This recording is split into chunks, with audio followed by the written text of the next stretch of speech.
এবার বধূ হত্যা নয়, শাশুড়িকে খুন করে যাবজ্জীবন সাজা পেল পুত্রবধূ। অবৈধ সম্পর্ক দেখে ফেলায় শাশুড়িকে গত 24/8/2017 সালে খুন করে রানাঘাটের এক পুত্রবধূ ও তার প্রেমিক। আজ রানাঘাট মহকুমা আদালতের পক্ষ থেকে যাবজ্জীবন কারাদণ্ডের শাস্তি দেয় পুত্রবধূ ও তার প্রেমিককে।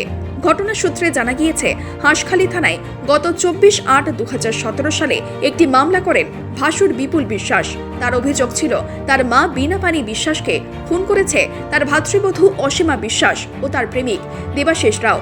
পুলিশ তদন্তে নেমে জানতে পারেন, অসীমা বিশ্বাসের সঙ্গে অবৈধ সম্পর্ক ছিল তার প্রেমিক দেবাশিস রাওয়ের। এই সম্পর্কের কথা জেনে ফেলে তার শাশুড়ি। বারবার এই সম্পর্ক থেকে বেরিয়ে আসার কথা বলেন পুত্রবধূকে। এর কারণে শাশুড়িকে দুনিয়া থেকে সরিয়ে দেওয়ার প্ল্যান করে অসীমা ও দেবাশিস। সেই মতো ভারী জিনিস দিয়ে শাশুড়ির মাথায় আঘাত করে বীণাপানি দেবীকে খুন করে অসীমা।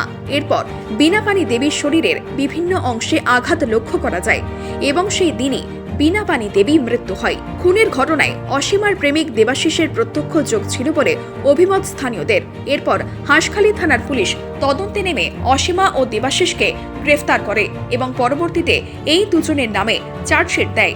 বিভিন্ন সাক্ষ্য প্রমাণ শেষে রানাঘাট মহকুমা আদালত এই দুইজনকে দোষী সাব্যস্ত করে। সোমবার আদালত অসীমা বিশ্বাস ও দেবাশিস রাওকে যাবজ্জীবন কারাদণ্ডের নির্দেশ দেন। একই সঙ্গে 50,000 টাকা জরিমানা করেন। আদালতের এই রায়ে খুশি মৃত বীণাপানি দেবীর আত্মীয় পরিজনেরা। 24/8/2017 একটি কেস রুজু হয়। কেসটি করেন বিপুল বিশ্বাস। এই বিপুল বিশ্বাস অভিযোগ দায়ের করে যে তার মা বীণাপানি বিশ্বাস তার ঘরে মধ্যে তার ভাতৃবধূ অসীমা বিশ্বাস এবং তার সঙ্গে একজনের অবৈধ সম্পর্ক ছিল, তার নাম দেবাশিস ওরাও। এই দুইজন মিলে তাকে নির্মমভাবে হত্যা করে। অত্যন্ত নারকীয়, অত্যন্ত নিন্দনীয় ঘটনা। একটা অসহায় বৃদ্ধা তার ঘরের মধ্যে খুন হয় তার ছেলের বউর হাতে, ছেলের স্ত্রীর হাতে এবং তার সঙ্গে যার অবৈধ সম্পর্ক ছিল সেই ছেলেটির হাতে। এর কারণ হচ্ছে এই অবৈধ সম্পর্ক যাতে না হয় তার জন্য ওই ভদ্রমহিলা বাধা দিয়েছিল অসীমাকে।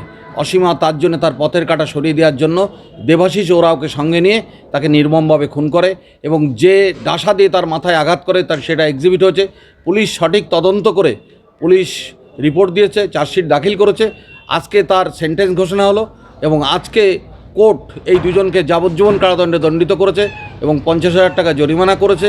এই নারকীয় এবং নিন্দনীয় ঘটনা আমরা কোর্টের কাছে যা আশা করেছিলাম তা আমরা পেয়েছি এবং কোর্ট আমাদের স্যাটিসফাইড হয়েছে আমাদের সাক্ষ্য প্রমাণাদি গ্রহণান্তে এবং কোর্ট সাজা ঘোষণা করেছে। যেভাবে মেরেছে সেগুলো দেখার মতো না। ও চাই কঠোর থেকে কঠোর শাস্তি পাক, ও যেন জীবনে কোনোদিনও খালাস না পায়, সেটাই আমরা চাই। পুতো দিয়ে মেরেছে, আমি আর সহ্য করতে পারছি না। আমি নিজের চোখে দেখেছি, যারা বউটা নিজেই স্বীকার করেছে সব কিছু, যে হ্যাঁ আমি মেরেছি পুতো দিয়ে। আমি চাই যেন ওর জীবনে কোনোদিনও খালাস না পায়, ও যেন যাবজ্জীবন জেল হয়।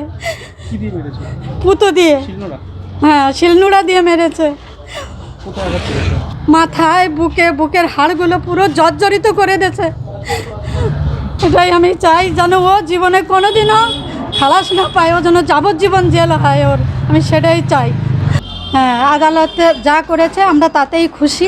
2017 24শে আগস্ট খুন করেছিল তার ছোট পুত্রবধূ এবং তার সাথে অবৈধ একটা ছেলে ছিল।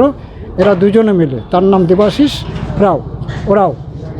এই দুইজনে খুন করার পরে ওই দিন আমার বড় ভাগ্নে কলকাতায় ছিল, ওকে খবর দিয়ে আনা হয় এবং ও এসে ডায়েরি করে। পুলিশ ইনভেস্টিগেশন করে, তাতে পুলিশ এদের দুদিন পরে অ্যারেস্ট করে নিয়ে যায়। তারপর আর দীর্ঘ 5 বছর ধরে মামলা চলছে।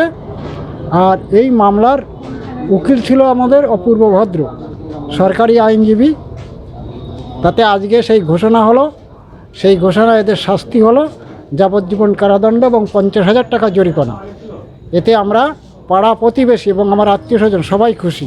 নদিয়া থেকে সুরজিৎ দাসের রিপোর্ট, এনবিটিভি।